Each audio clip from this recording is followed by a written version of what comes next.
Tonight's job is reassembly of my SC52 engine.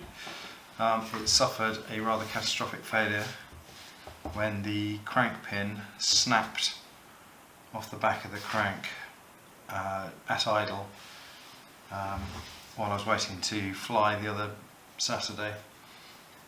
It failed for what I can see as absolutely no reason whatsoever, but I mean, this engine's done hundreds and hundreds of hours of flying.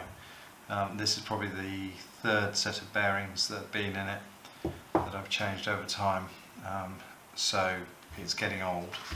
But I didn't want to spend 70 quid on a new engine when I could buy a new crank for £21 from Just Engines. Although this is an SC engine, I ordered an ASP crankshaft because they are identical engines. They fall out of the same factory, and Just Engines say that their spares are suitable across the range. Let's have a look at this new crank a bit more closely. It's nicely wrapped. Right, here's the knife. Managed to finally get into the packaging. Okay, shiny new crankshaft. Right, just make sure that this fits on there.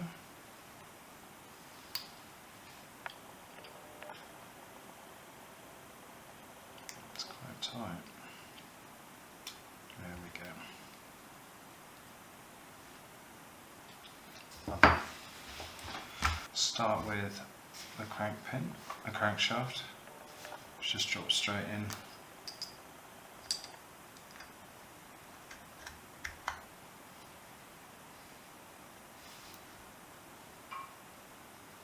Brilliant.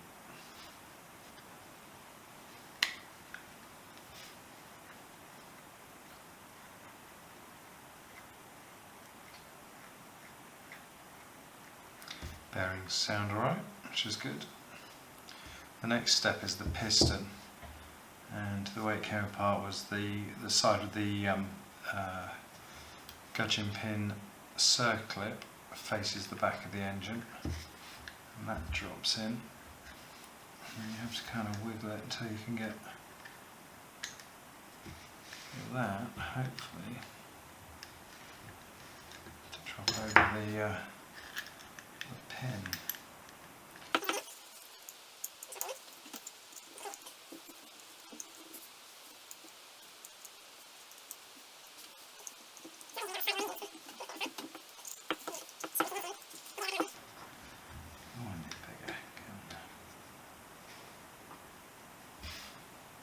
Fully pushed home.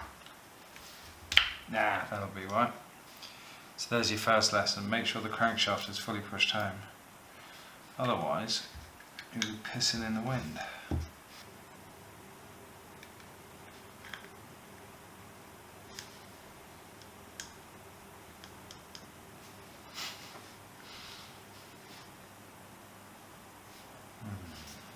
Come on. It's like it's 95% of the way on there. It's just getting it. There we go. Didn't want to push it too hard, but it's done now. So there we go. Piston is now on the crankshaft.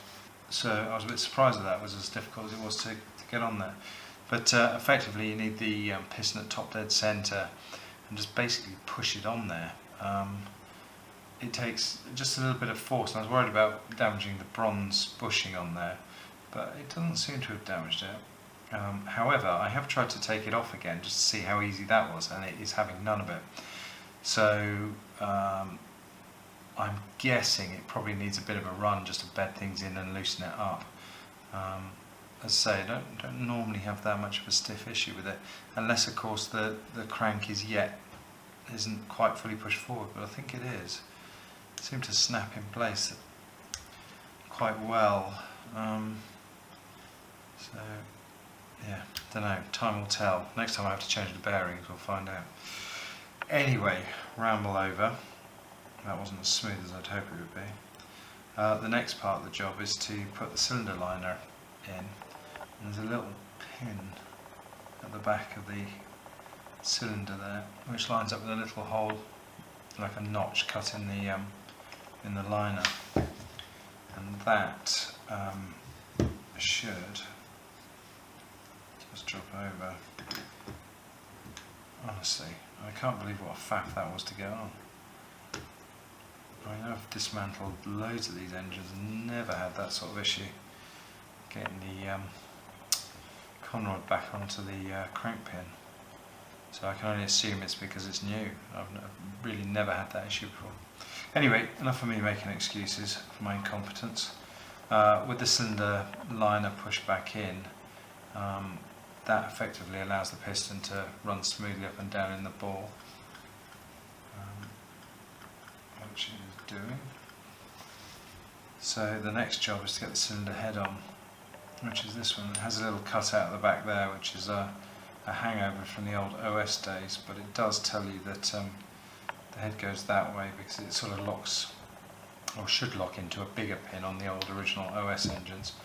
It does kind of catch there, but you can put it on either way, but it seems to come assembled that way.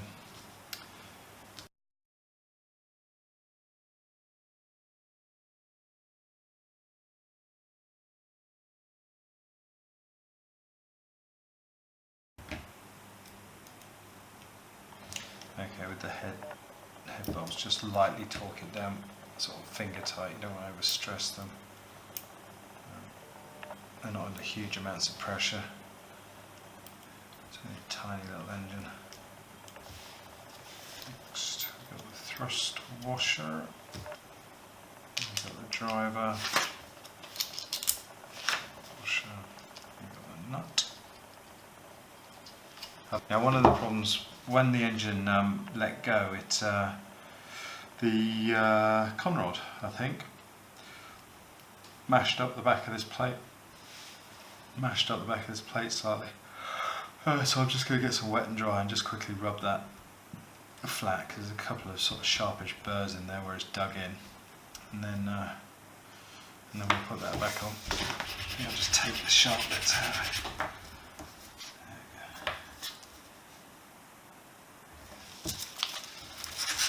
I'll get rid of the gouge, but this is no high points here.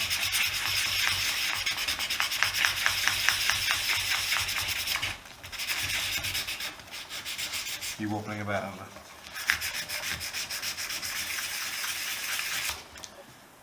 Okay. Much better. I'm just going to wash that, get rid of all the debris.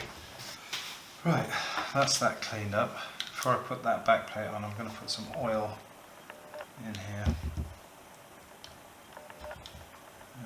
Just for the first start up.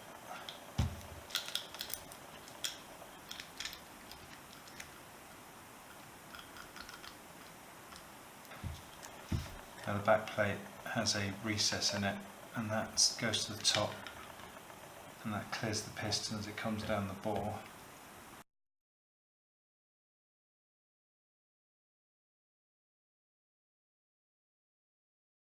Other than the problems of getting the conrod on,